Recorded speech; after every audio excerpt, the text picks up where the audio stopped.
Okay. Can you refresh? Twisted it. There's no way I can get it to do it. There.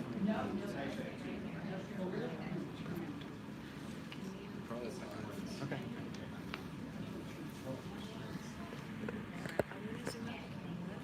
Okay. Now, Get this twisted.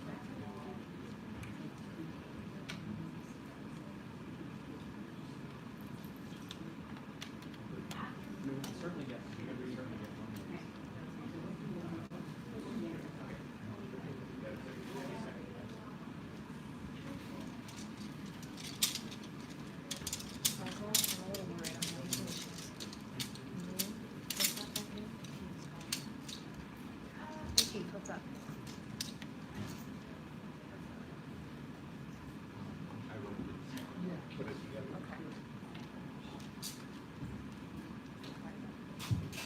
Right now? Okay, zoom in. On the podium?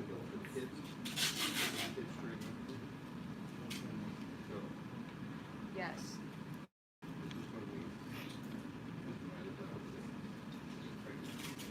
I'm sending. Because we were screwing something back then. I'm not moving the camera now. We were screwing something back in while I was talking to you.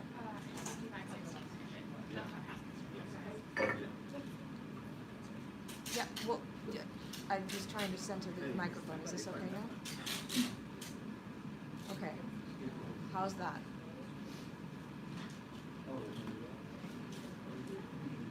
How's that? I see the center mark, and from what I see, the microphone is like lined up with the center. Do you want it to be exactly in the center of the camera? Okay.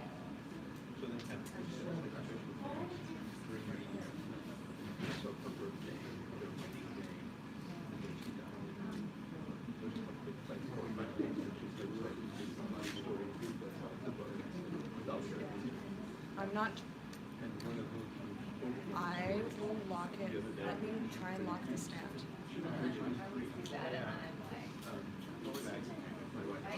Alright. Let me unlock it.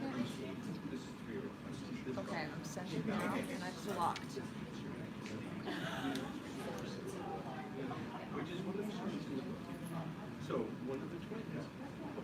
It looks centered to me. Do you think you can move it? One of the twins will do something. Yes.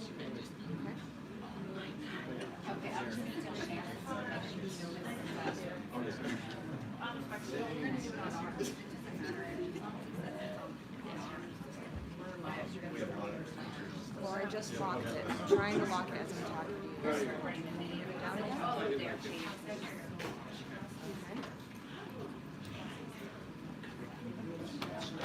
How's that? We managed to do it. Yeah. We figured out. If I put this one right here, that won't be anywhere. Miguel, question. Do you want to try to do a group photo before we start or after? Or neither? We can do it. You do it after. I think like Miss Dingle and others might be a little that's late. right. That's So right. Okay. yeah.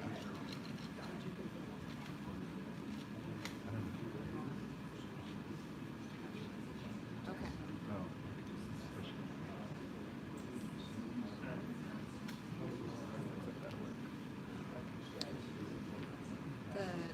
The guy, like, are you talking? Do you want me to get people out of the way?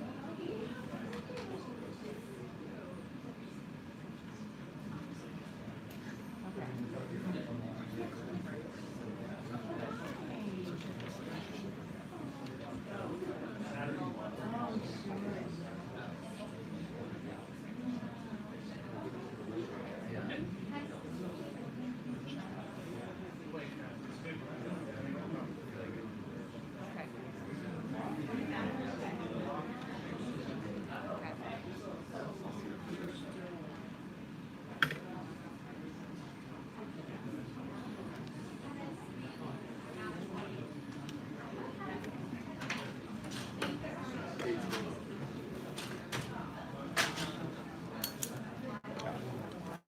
We may want to mute the live stream now.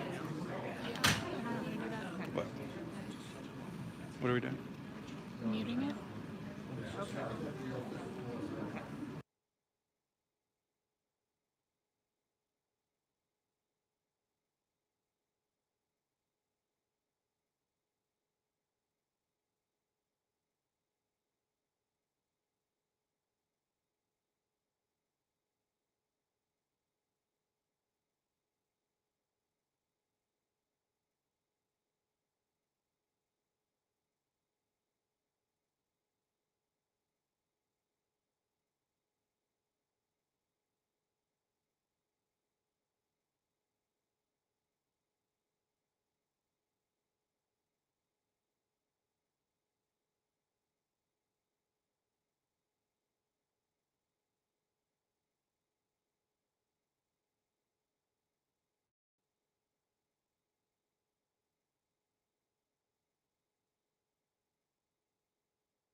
I don't know, can I be seen over this podium? No, I'm serious. Yes. Is there a way to put it down?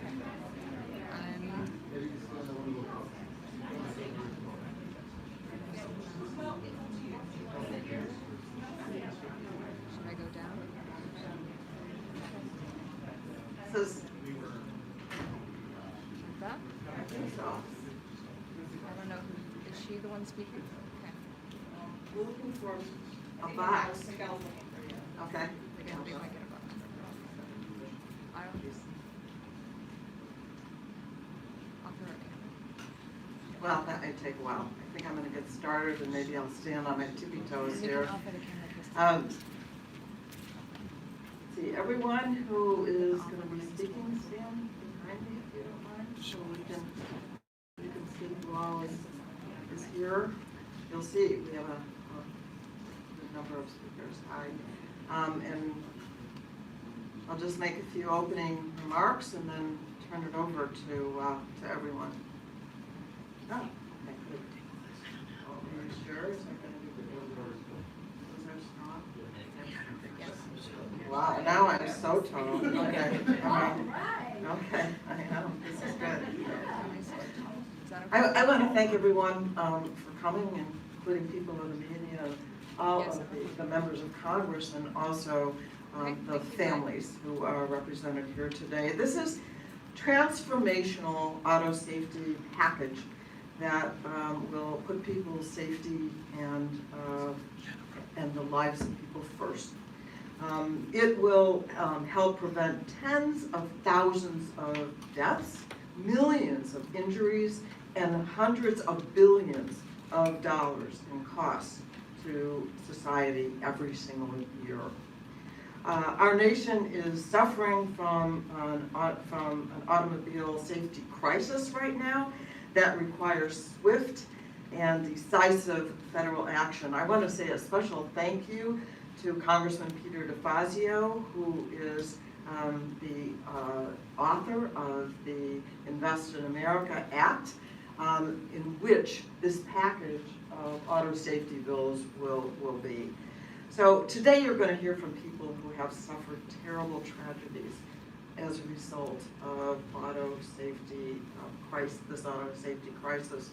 And, you know, it's hard for them to come here and to come here and to come here time after time to talk about this. And we're especially grateful to them.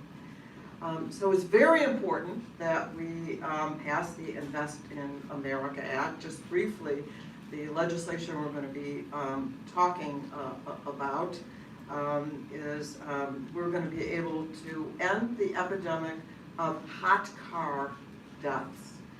This is a really important time to be talking about that nearly 1,000 babies and toddlers have died in hot cars since 1990. I want to thank Congressman Tim Ryan for partnering with me on this legislation. You'll hear more about it. We are going to hear from Debbie Dingle about her legislation dealing with drunk driving, still a problem in the HALT Drunk Driving Act. You will hear from Kathleen Rice, who will be talking about how we can strengthen seat backs to prevent the collapse of seats during crashes with her Modernizing Seatback Safety Act. You will hear about the Crash Avoidance System Evaluation Act that will protect passengers and bicycles and pedestrians from being hurt. You will hear about the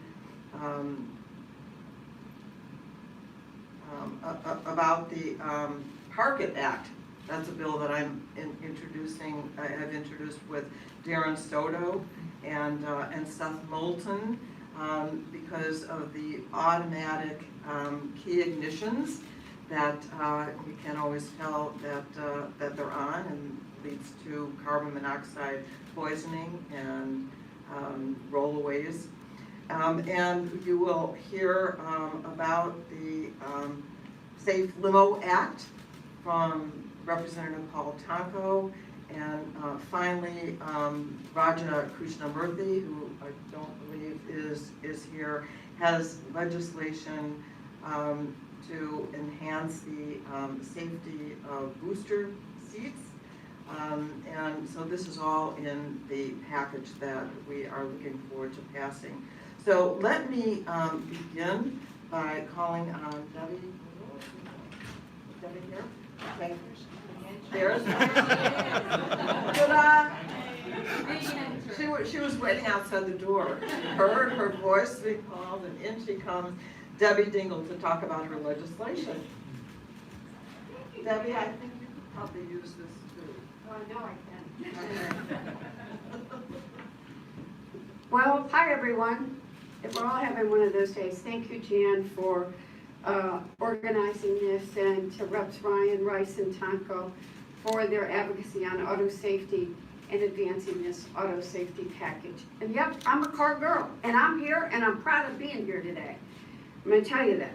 I'm also very thankful to be here along with Mad and my friend Rana Abbas-Taylor, who I haven't even hugged yet, who really inspired me to do what I've done today. And I called Jan today. It happened. It said, Jan, you have to make it happen, and Kathleen's become a part of it.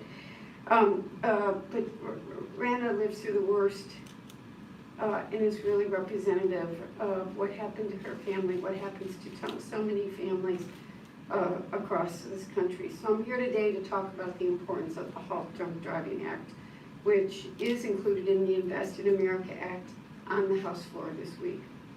So no community is spared what happens when something happens to, when a family or someone's killed because of drunk driving.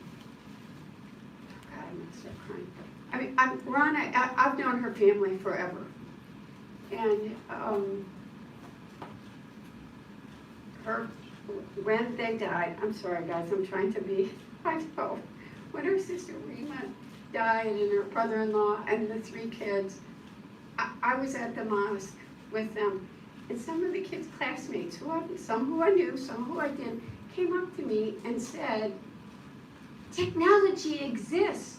Why have you not done anything to keep this from happening? You're responsible. And you know what? When a 10-year-old says that to you, they're right. We have to do something. So I promised Rhonda that at the funeral, and I was with the kids at a memorial service, and it was just, this has become something It's a promise I made to her, to my community. I called Jan, I called Ford Motor Company, and I said, you have to do this. This is our community. So I first introduced the HALT Drunk Driving Act after they were tragically killed. And we just keep making this fight. And so others have joined me in this, and it's now time. We owe it. Even in my district, in the last month, there have been numerous deaths. There have been like 4 different accidents on the highways of drunk drivers killing people. It's unacceptable.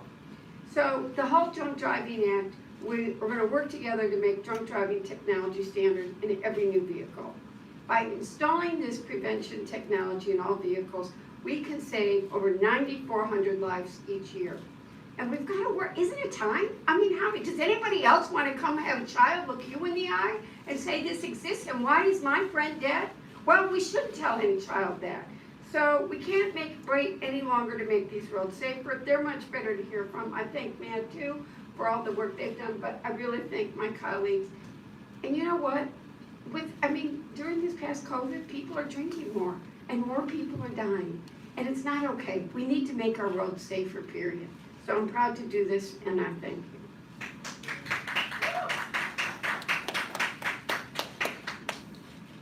You know what, I told my staff, we need to have Kleenex for this press conference. And now I'm proud to call on Kathleen Rice to talk about her legislation. I would look way too tall if I jumped on that, sorry. Thank you so much to Chair Schakowsky for holding this press conference. And thank you to all of my colleagues and the incredible advocates who are joining us here. Before I came to Congress, I made cracking down on drunk driving one of my top priorities when I became the district attorney of my home county, Nassau County on Long Island. I saw too many tragedies, too many families torn apart. It was clear then, and it is clear now, that more needs to be done. I've been working with my friends at MAD for over 15 years now. And while law enforcement strategies are a key part of that effort, I know all too well that they alone are not enough. The punishments don't ever meet the crime. There's no comforting a family member, especially if the person who killed their loved one gets no jail time, which happens in way too many cases. So that's why I'm proud to be a co-lead on Debbie Dingell, Representative Dingell's HALT Drunk Driving Act. By requiring passive drunk driving prevention technology in all newly manufactured cars, for the first time, we can actually stop drunk drivers on the spot before they can even get behind the wheel. This bill is such a huge deal. People remember a time when there were no such things as seatbelts or airbags in cars, and the car manufacturers would be, oh, it's too expensive, it's going to be too cost prohibitive. Now no one gets in a car without putting their seatbelt on, right? Everyone is grateful that we have airbags. We have this technology that can prevent drunk drivers from starting a car and driving it and killing people, and we have to employ it now. So I'm just so grateful to Representative Dingell, to David McKinley, our Republican co-lead from West Virginia, again, Mothers Against Drunk Driving, and all who are pushing to make this bill law. And while I'm here today, I also want to mention my other bill, the Modernizing Seatback Safety Act, which I will offer as an amendment to the Invest in America Act. Seatback collapse during car collisions have been the reason for thousands of deaths. People don't even think about it. You can go online and look at these videos. It is a situation that can be prevented. Tragically, most of those who get hurt or killed are children getting crushed in the back seat when the front seat collapses on top of them. And you see death, permanent injury, brain trauma. It's just horrible. Despite this, the National Highway Traffic Safety Administration has not updated its seatback integrity standards in over 50 years, and that is inexcusable. Their current standard is extraordinarily weak. Most dining room chairs would pass the test. It's dangerous and totally outrageous. So that's why updating these standards should be a quick and easy fix that we know will save countless lives going forward. I would like to thank Jason Levine, who is here today from the Center for Auto Safety. You're going to hear from him as well, for his advocacy on this issue and for working closely with my team on our bill. And of course, I want to thank all of my colleagues here in advance for joining me in support of the amendment ahead of tomorrow's vote. There is no reason why this, first of all, this is not a partisan issue. So there are Mr. McKinley, our colleague from West Virginia, is a Republican. I defy anyone to walk up to any Republican in the House or in the Senate and say, do you not care about these issues? Everyone does. It's time for us to act, and I want to thank you all for coming tonight.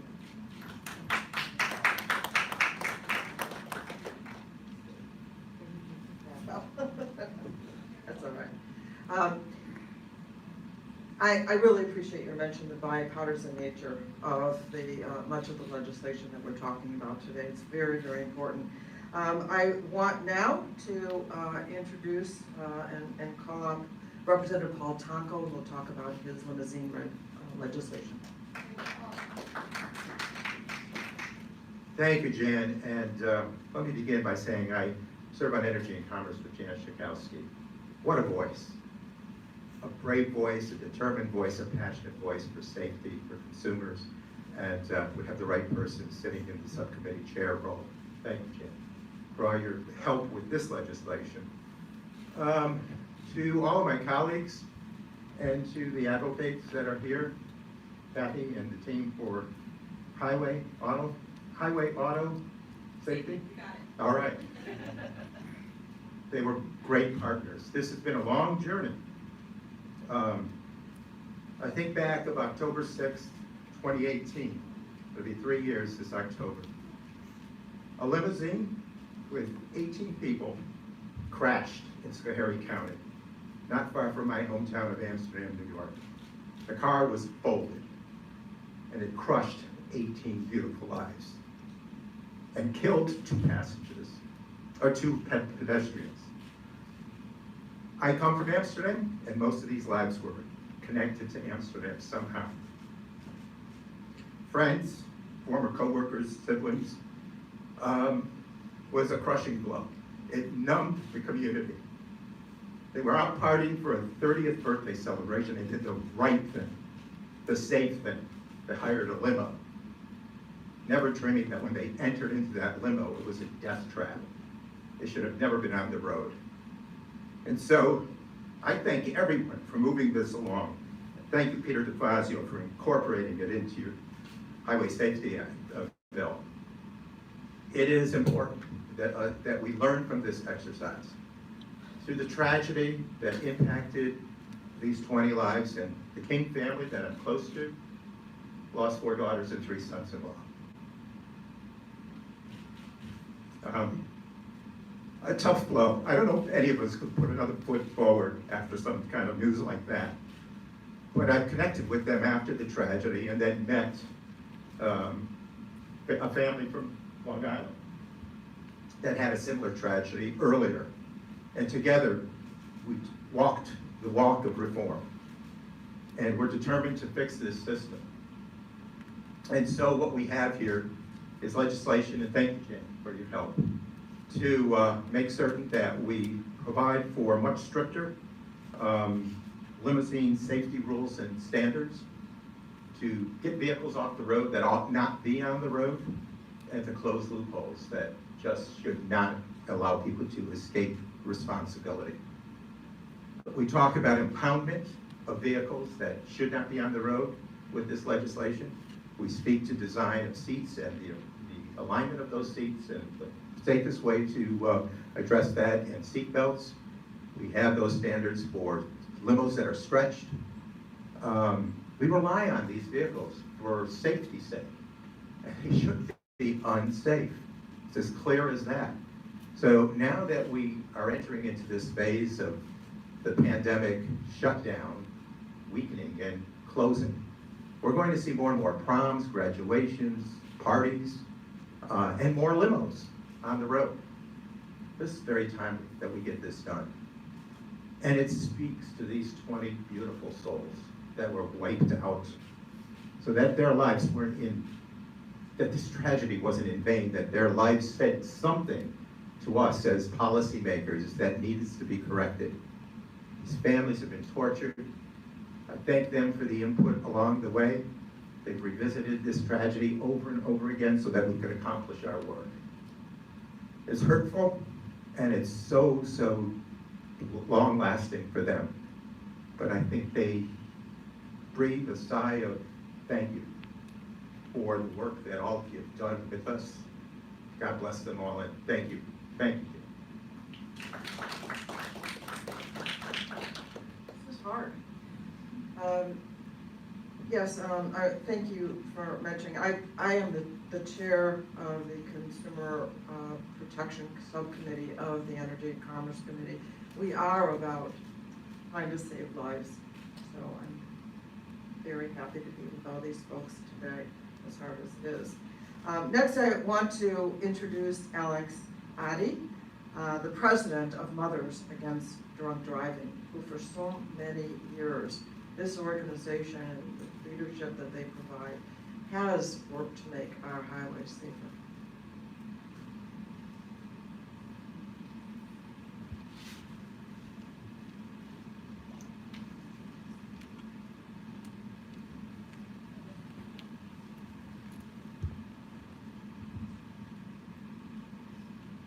Hi, my name is Alex Addy, and I'm the National President of Mothers Against Drunk Driving.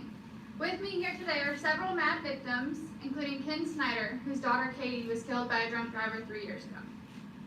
As one of the nearly 1 million victims MAD has served, I want to genuinely thank Chairwoman Schakowsky, Representatives Dingell and Rice for your leadership in promoting auto safety in the Invest in America Act. With passage of the drunk driving prevention provisions in this bill, we can end drunk driving even faster than the bill which passed the House last year. 2 days from now, on Friday, I will honor the 11-year anniversary of the day someone else got to make the choice for me. Someone else made a choice to drive impaired, and I chose to fight to be the last little girl that this would ever happen to. Today, you'll hear from Brenna Boss Taylor, whose family was tragically killed in my hometown on January 6th of 2019. In addition to other beloved family members, there were 2 little girls in that car who this shouldn't have happened to. It's nearly impossible for me to articulate the trauma that comes with living the rest of your life as a victim of this crime.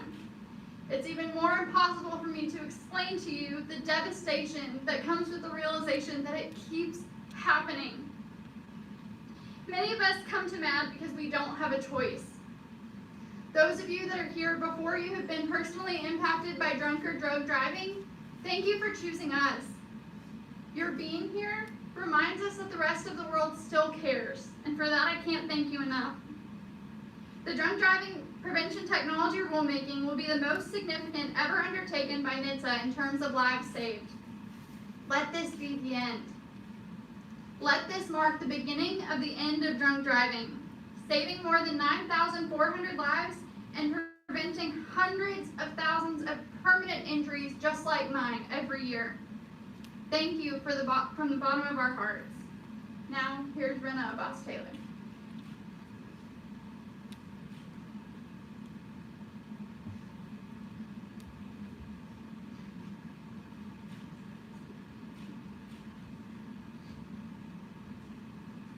Good afternoon. It's an honor for my husband Tom and I to be here representing MAD and millions of drunk driving victims. On January 6, 2019, my world, the only one I had ever known, fell to pieces. In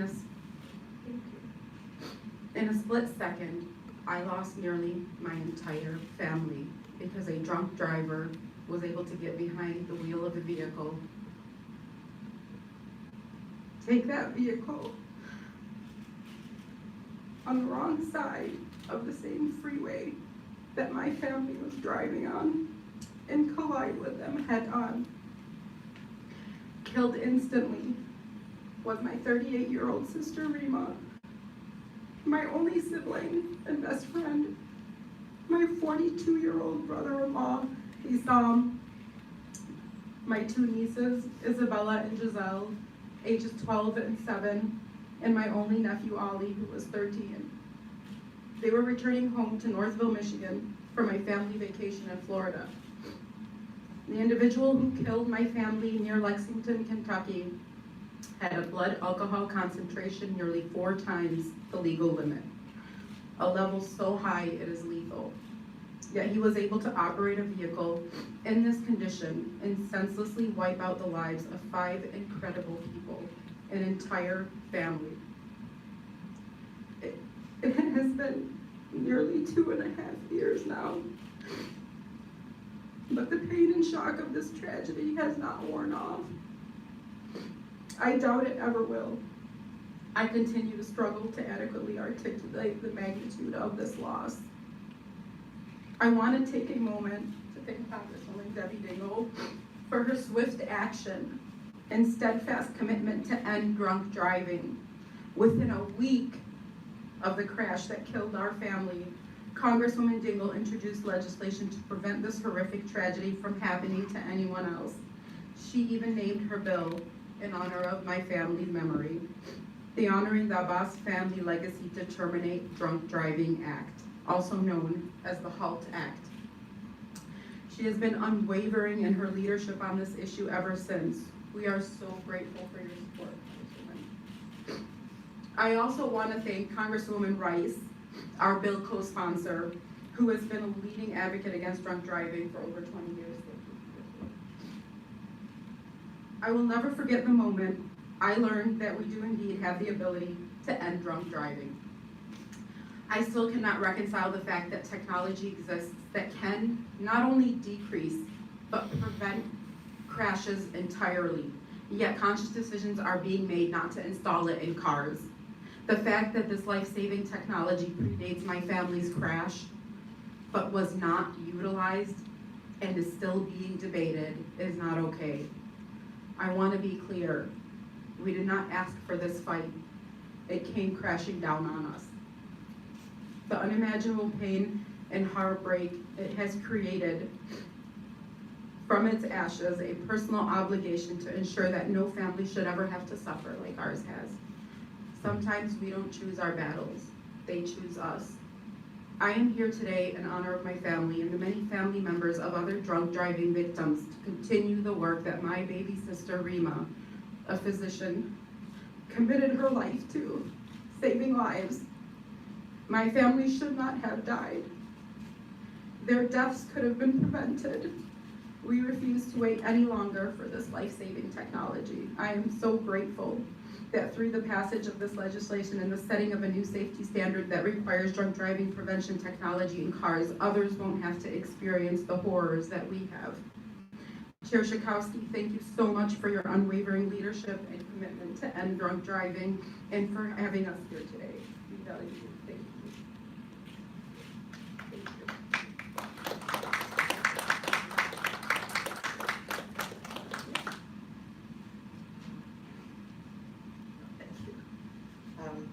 And now let me introduce Jason Levine, who is the president of the Center for Auto Safety.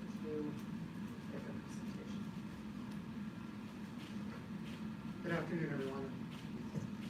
Good afternoon, everyone. Thank you, Chairwoman Schakowsky. Can you guys bring me one of these chairs here? Today, we're here to talk about leadership and courage. Far too often, vehicle safety takes a backseat in conversations regarding infrastructure or innovation. But the opposite is true of the INVEST Act.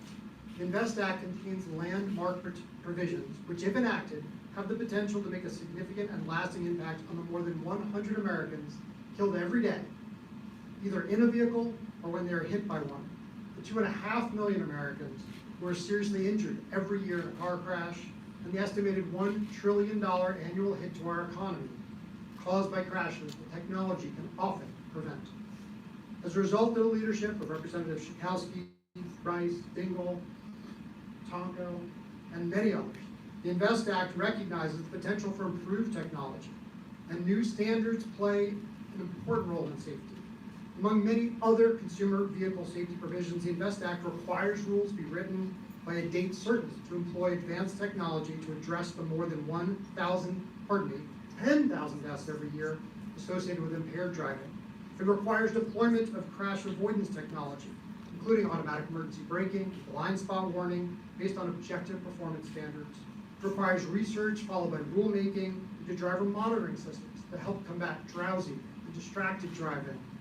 It requires an update to the completely out-of-date 5-star crash rating system by requiring new tests, test dummies, and provisions to help protect vulnerable road users, thus giving consumers useful comparative safety information.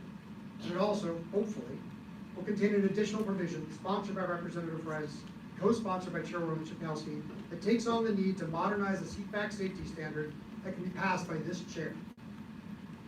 The 1967 seatback standard has always been inadequate, with its main contribution to consumers having been catastrophic suffering. In 2019, career staff at the National Highway Traffic Safety Administration published this research with potential solutions that would cost less than $5 per seat to fix this problem. The Modernizing Seatback Safety Act, if enacted, can help prevent many of the estimated 50 child deaths, adult deaths, and countless injuries, because we don't even count them very well, that happen every year due to seatback failures. In a few minutes, Ted Schwab is going to share his experience as a parent of a child who was in one of these crashes, and the trauma not only of Teddy's fractured skull, which is on this picture behind us, but of the realization that he and thousands of other families were let down by their government, which allowed an inadequate standard to stay on the books since before man walked on the moon. On behalf of the Center for Auto Safety, we want to honor the courage of Ted, his wife Claire, and of course Teddy, and the many other families that have been impacted by this tragedy. We also want to honor the courage of all the advocates here today. It is awe-inspiring to me every single time we have the opportunity to just hear these stories and the recognition that they're telling their stories so others don't have to share their pain. Thank you.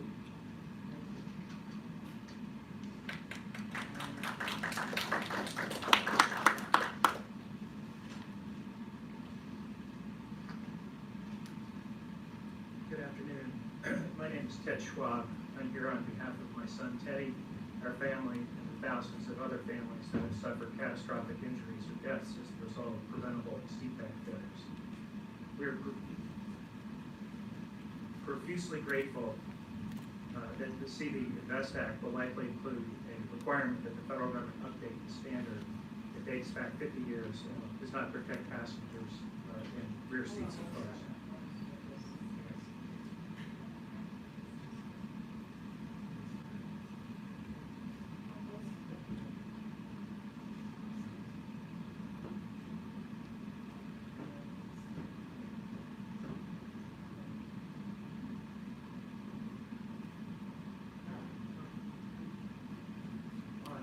March 25th, 2016, Teddy was nearly killed in a rear-end collision in Richland, South Carolina. The first responders believed he would die, but he survived. He was in a coma for a month, had a surgery to reconstruct his skull and face, and spent another month in inpatient rehab, and spent the last 5 years in intensive physical, cognitive, educational, hyperbaric, and other therapies. While we're hoping and praying that Teddy, for a positive outcome for Teddy, we have no idea where he will end up, if he will be able to drive, what level of educational, professional, or social attainment he may achieve. And while we're doing everything to help him recover, our family has suffered crushing financial losses and stress from the litigation related to the accident. We're the lucky ones. Parents we have come to know, like Michelle and Jason Fraser and their courageous daughter Jay Faye, face much harder paths than we do. Parents like Liz and Andy Warner will never get to see their daughter Taylor Grace grow up after she died in a rear-end collision at 17 months. It was only after our crash that we discovered that these crashes are happening all the time. It was only then that we learned from the Center for Auto Safety that efforts to update the standard that had been written in 1967 had not been successful. We are so profusely grateful for Congresswoman Rice and Chairwoman Schakowsky's, including the in the Invest Act, the standard that would modernize the regulations around seatback. It's incredible that for $5 a chair, this doesn't have to happen.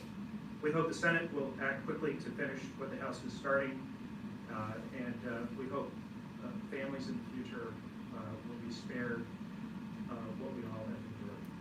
Thank you for your time.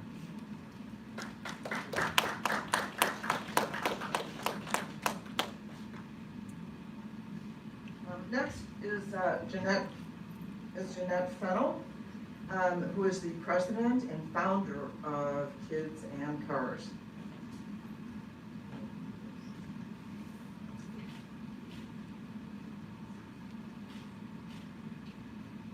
Thank you, Jan, and all these wonderful members of Congress. I'm so happy to be here today.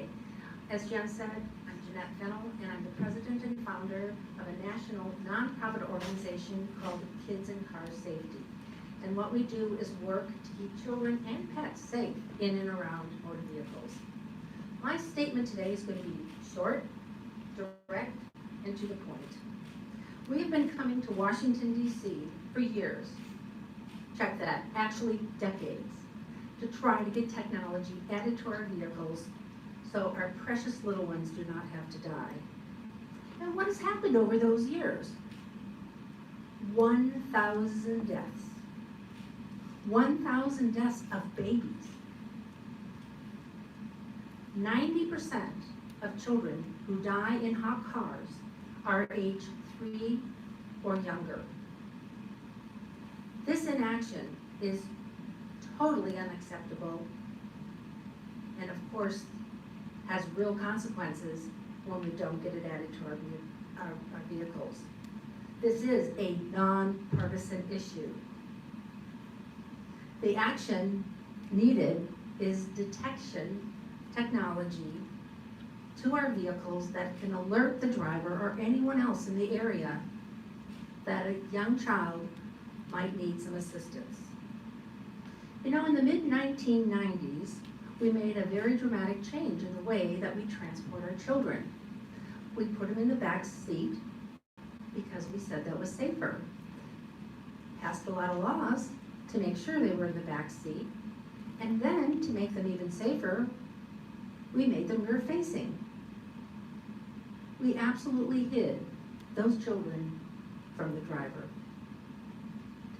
We are asking today that the HOT Cars Act is passed absolutely as soon as possible. You know, the auto industry knows we're human. It reminds me, if we don't have our seatbelt on, it tells us if our gas is getting low. Or it even can tell us to turn off our headlights. In some cars, it automatically turns them off. Lots of reminders, but the most important reminder is not there. And that is something to let you know if a child's been left behind. We cannot wait any longer. It's unconscionable that we have not added this technology to our vehicles. What we need to do is to detect, to protect. Thank you. And now I would like to introduce Lindsay Rogers Seitz and her daughter, Riley Seitz, who come to us today as a mother, a wife, a writer, an attorney, and with her beautiful daughter, Riley, to tell us one of these stories that's very difficult to tell, and we'll let you know how important it is that we get the HOT Cars Act passed. Lindsay?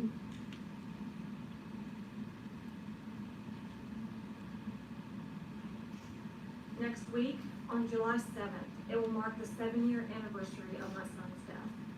That day in 2014, my 15-month-old son Benjamin passed away in the car at my husband's office. My husband was not texting while he drove, he was not on a call, he was not late for a meeting. He simply took the wrong turn and forgot to drop Benjamin off at daycare.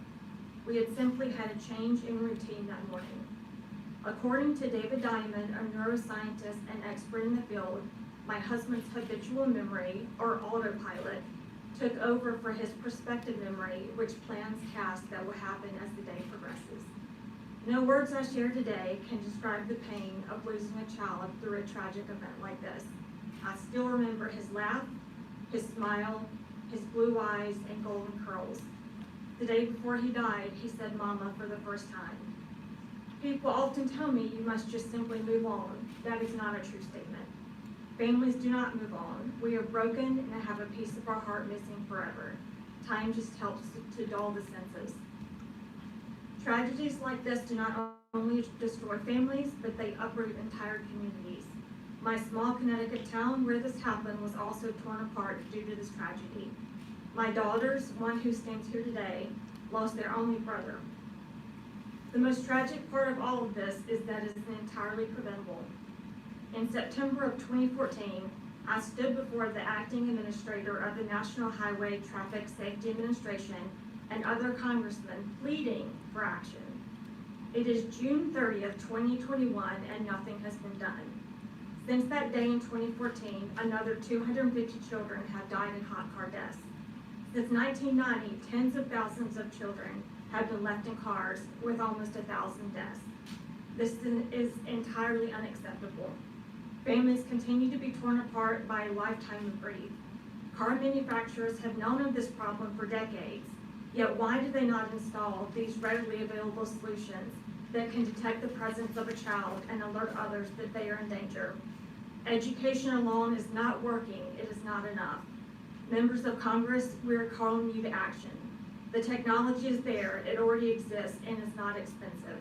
It is time that we require car manufacturers to implement these changes to save lives. We cannot lose another 1,000 children. This is not the first time Congress has acted. In 2008, it passed a bill requiring cars have rear view camera technology, which we all know is a part of the cars we drive and has surely saved thousands of lives. Now it is time to prevent heat stroke deaths. My daughter, standing beside me, took my hand after we informed her that her brother had died and told me that we would all be okay because she loved me. She told me that I just had to keep breathing. Well, I did. I kept breathing. But a day does not pass that I do not want to kiss my son again, to hold him. He would be 8 years old today in 3rd grade. I have learned how to be happy again, how to love again, and forgive. That process has taken years and has been fraught with many bumps in the road, but we will never be the same. I would not wish this burden on anyone, and I plead with Congress to listen to advocates and families, heed the warnings from the experts, understand the problem, and act. We respectfully request that you pass the Hot Cars Act of 2021 this year. Thank you.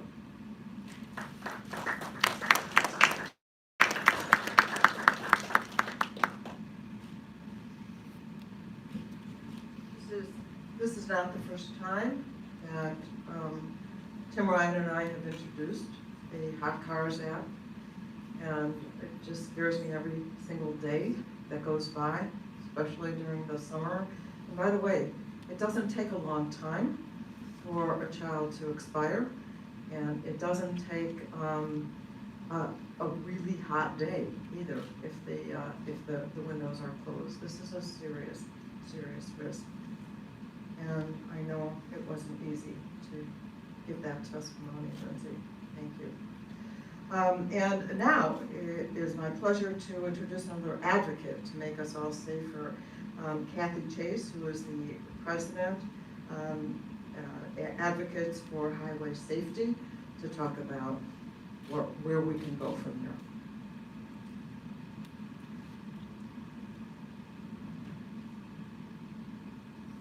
Thank you, Chairwoman Schakowsky. I just want to say that Chairwoman Schakowsky is being much too modest about it during her remarks today. The one thing that's in common about all of the bills that she mentioned at the beginning of this press conference is that she's a part of them. And none of them would be going anywhere without her leadership.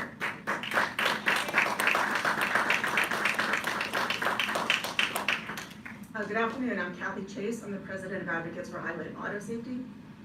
Over the 5-year time period of the Invest in America Act, nearly 200,000 people will be needlessly killed and 14 million more injured in motor vehicle crashes without bold, yet completely common sense and research-based policy improvements. Thankfully, the members of Congress here today and others have chosen to say this death and injury toll is inexcusable, insufferable, and intolerable. They have led with action and determination, bolstered by the bravery and personal sacrifices of the families here today and throughout the country who share their living nightmares to advocate for policy changes to protect us all. It is incumbent upon us to respect and honor their loved ones by advancing proven solutions that prevent future tragedies. We have technological solutions to accomplish this achievable goal, and this chart behind the chairwoman demonstrates it. The Insurance Institute for Highway Safety has proven that automatic emergency braking, or AEB, will reduce front-to-rear car crashes by 50% and large truck crashes by 40%. Yet some automakers still upcharge for these features, known as advanced driver assistance systems. This inequitable practice endangers families who cannot afford to pay more for this life-saving equipment, and everyone sharing the roadways with them. We commend the House for including this requirement in the Invest in America Act for cars and large trucks. It is truly a game changer to curb persistent roadway threats, such as drunk, drugged, distracted, and drowsy driving. However, there is a lethal loophole for small to medium-sized trucks, like the ones that drive through our neighborhoods every day to make next-day e-commerce deliveries. As Congress continues consideration of the transportation bill, we need a course correction on this omission to make sure all road users, pedestrians, bicyclists, children playing in the front of their houses, and other vulnerable road users will be protected by verified safety technology.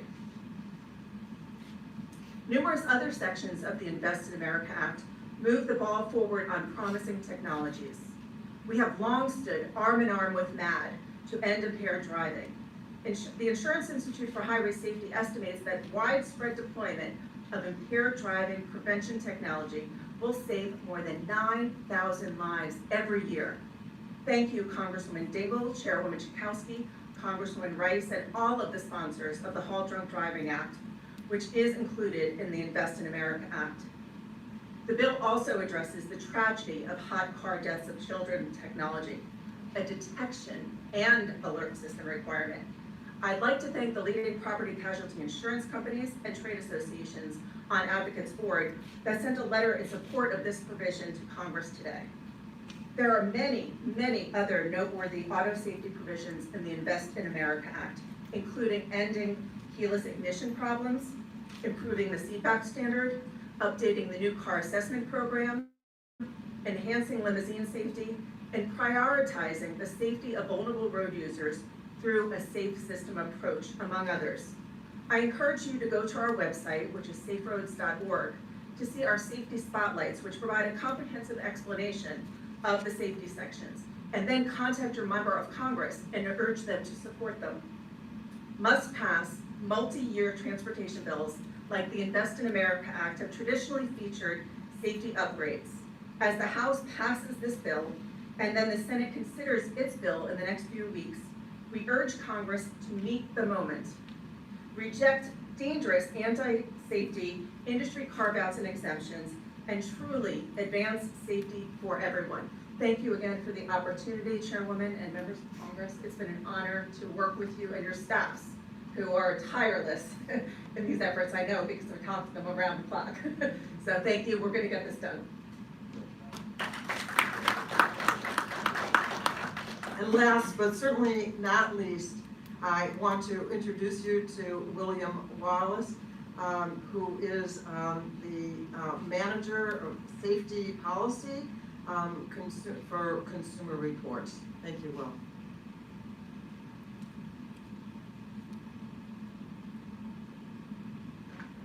Thank you very much for the opportunity to be here today.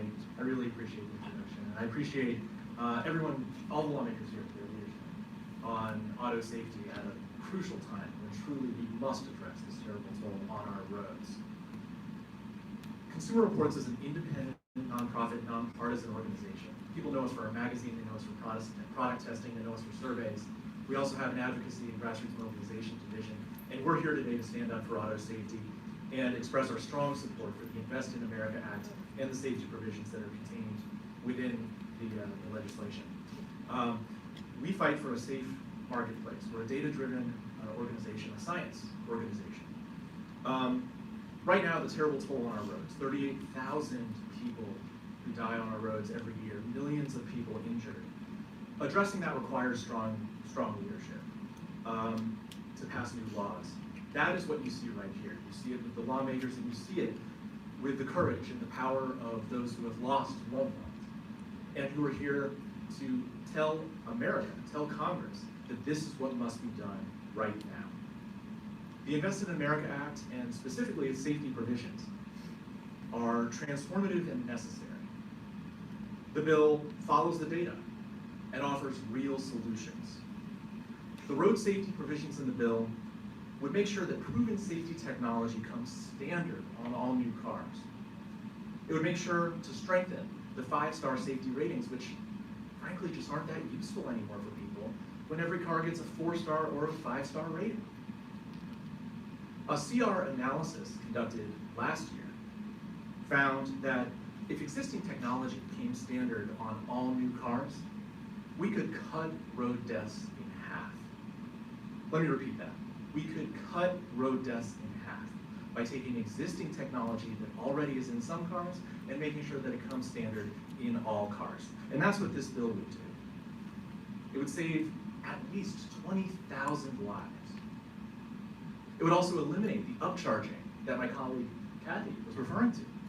Another CR analysis last year found that it's very common for automakers to charge $2,000 or more for a premium package containing life-saving safety features.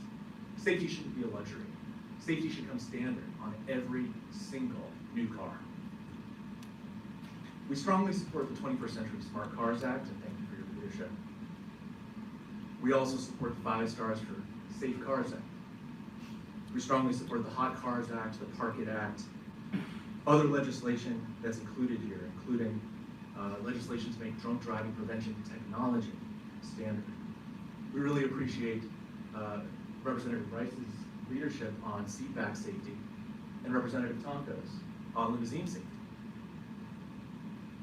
The bill would also make sure that underride crashes are addressed, and we hope to see that provision in the bill continue to move forward and strengthen as it goes. Thank you once again for the opportunity to be here on behalf of Consumer Reports. We strongly support the Invest in America Act, and especially the safety provisions therein. They should become law.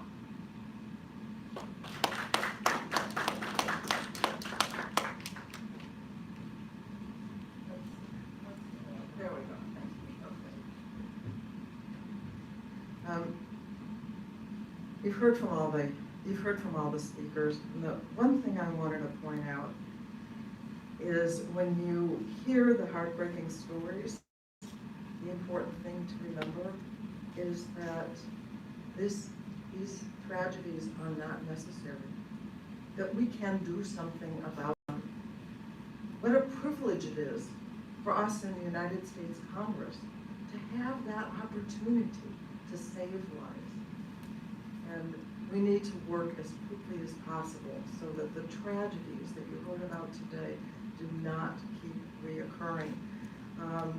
I also want to thank Congressman and the Chairman of the Energy and Commerce Committee, Frank Malone, for making sure that he was able to work to get this legislation included